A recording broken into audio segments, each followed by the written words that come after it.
Hello and welcome. You're watching Campaign Chronicles, France 24's regular countdown to the French presidential election. And for that, I'm joined by our French politics editor, Mark Perelman, and our media editor, James Creedon. Good evening to you both. Good evening. Mark, let's start with you. There were some vicious exchanges lately between President Nicolas Sarkozy and one of his rivals for the election.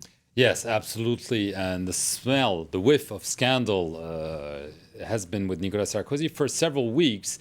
And Eva Joly, the Green candidate, who's a former magistrate, lashed at Nicolas Sarkozy in recent days, saying essentially that he's trying to be re-elected, not to be president, but to shield himself from potential prosecution in some of the most explosive scandals in recent years, especially two of them. One, the so-called Betancourt scandal, with allegations that Nicolas Sarkozy may have benefited from illegal financial donations from the Laurel heiress, Liliane Betancourt, several years ago. The other being that he was somewhat involved in a shady arms deal with Pakistan, with kickbacks that may have come back in the 1990s. And yesterday night, clearly irate Nicolas Sarkozy responded to Eva Joly. Let's take a listen to Nicolas Sarkozy.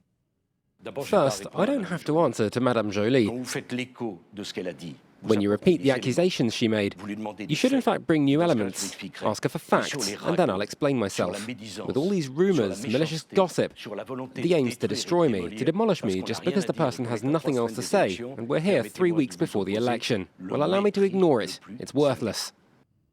So clearly irate Nicolas Sarkozy. However, Eva Joly, who's been for years an investigating judge who went after the top echelon of the French political and business world, is not someone who backs down. And she, after Nicolas Sarkozy reacted, went again against the president. Let's take a listen.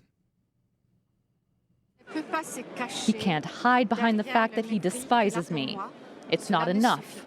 He will have to explain himself regarding the dozens of witnesses who all say the same thing. So, Mr. Sarkozy, you can despise me all you like, but you have to explain yourself. So Eva Joly hasn't been doing too well in the polls, Mark.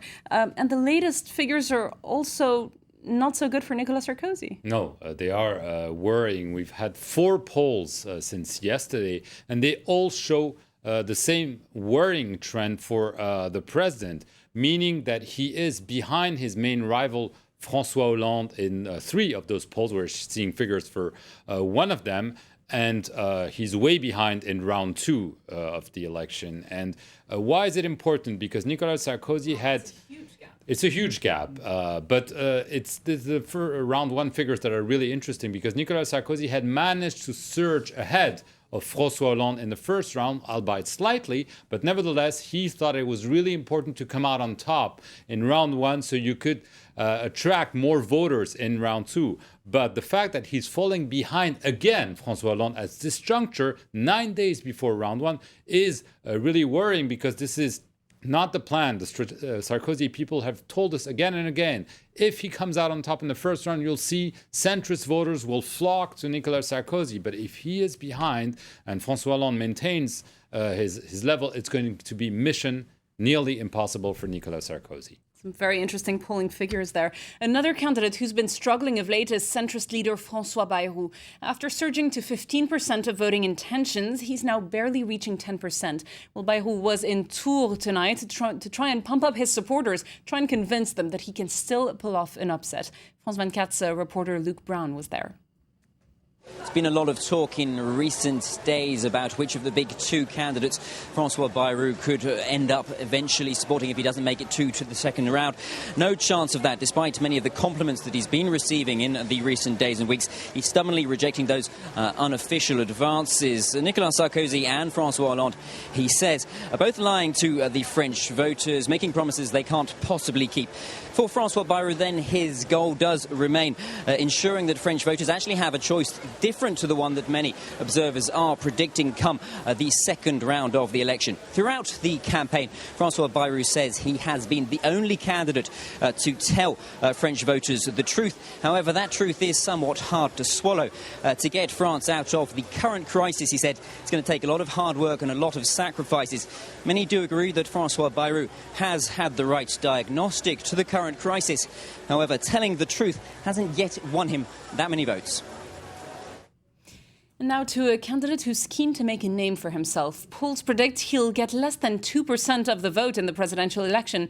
Nicolas Dupont-Aignan is a firm believer in more protectionism, and he says France should abandon the euro. Well, James Andre and Clovis Casali met with this right-wing politician who stands somewhere between President Nicolas Sarkozy and far-right leader Marine Le Pen. So where is it? Where are they? Show me, I don't know. Nicolas Dupont-Aignan has no time to waste. First presidential campaign for this right-wing candidate who failed to qualify in 2007. A Eurosceptic who's organised a meeting in a Paris suburb with workers worried about their factory being relocated in Slovakia or Asia. Dupont-Aignan blames Brussels for not defending the interests of French companies. The market's difficult, very slow, and the European Commission in Brussels has signed a deal with South Korea. It's opened the European market, but not the Korean one, so it's an unfair deal. It's outrageous. 5 years ago, Nicolas Dupont-Aignan broke away from the UMP ruling party to found his own. But he's struggling to compete with Nicolas Sarkozy and Marine Le Pen, the two right-wing heavyweights in France. Besides, he shares some of their key views, which doesn't help to build a strong party identity. You say more protectionism is urgent because of China, but Nicolas Sarkozy says exactly the same. Yes, except that he, like the Socialist Party, has voted in favour of all the treaties to get rid of our borders. Worse, they supported the Lisbon Treaty, which got rid of France's veto in trade negotiations conducted by Brussels. In other words, we have politicians who talk a lot and do nothing. You go as far as to call François Hollande and Nicolas Sarkozy fraudsters, so it means it's out of the question for you to join a UMP government if Sarkozy is re-elected in a few weeks? I'm running because I'm sick of watching fraudsters, doctors, if you will, who are supposed to cure patients but in fact just spill their blood. Harsh words from Dupont-Aignan, desperate to make himself heard by all means. For the time being, he's extremely low in the polls, with less than 2%. And now for more on the presidential campaign underway, I'm joined by our media editor, James Creedon. Hi, James. Good evening, Lana. And you've got the latest from the social media and from the press about this. In France, there's a law that forbids exit poll results from being broadcast on election day before 8 p.m. And that's when partial results start coming out, usually. But Belgian television is now saying it will make them available. That's right. This could really change everything from 5 years ago, not just the fact that foreign media are prepared now to come out with the results before France. I mean, that would have been the case. The information will be out there, basically. That's right. And but also with social media now, it is much easier for this information to be transmitted across French society and to be perhaps then taken by French media. So there is this debate going on at the moment. And if we have a look online just to see what some of the reaction is, the Huffington Post, why the results should not be published before 8 p.m. They are very much defending this law, which forbids the publishing of exit polls. They say, look, it's about democracy. You still people voting after 6:30, between 6:30, when the first exit poll results can possibly emerge, because it takes a while to get them together. Between 6:30 and 8 p.m., you know, the people who go to vote, could they be influenced by what they hear in terms of the exit poll results? And so they say, look, this is a real risk. You know, we should be careful. We shouldn't do this.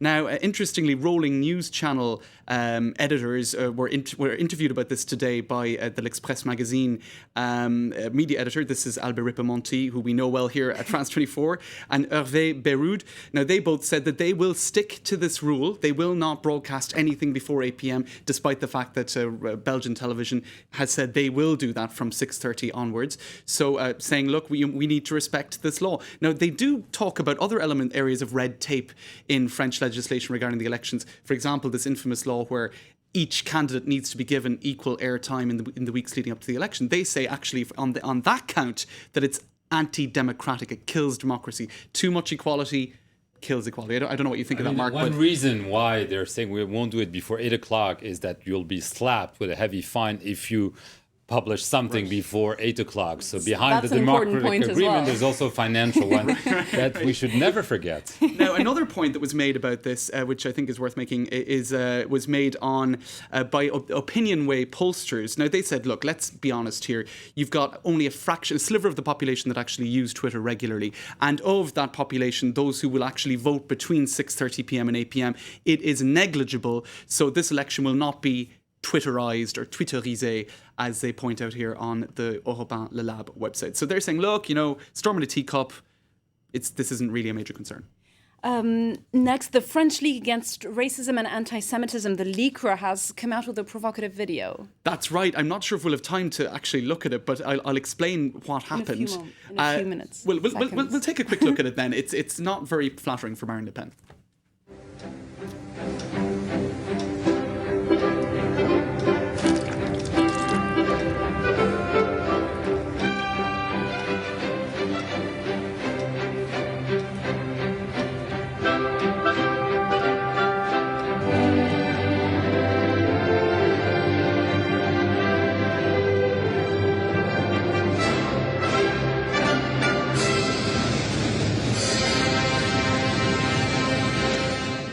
Bit of a shocker there, Marine Le Pen transforming into her father. I.e. plus ça change, as they say in France. Nothing changes. All right, thanks very much for that. James Creedon, our media editor, Mark Perelman, our politics editor at France 24. That was Campaign Chronicles.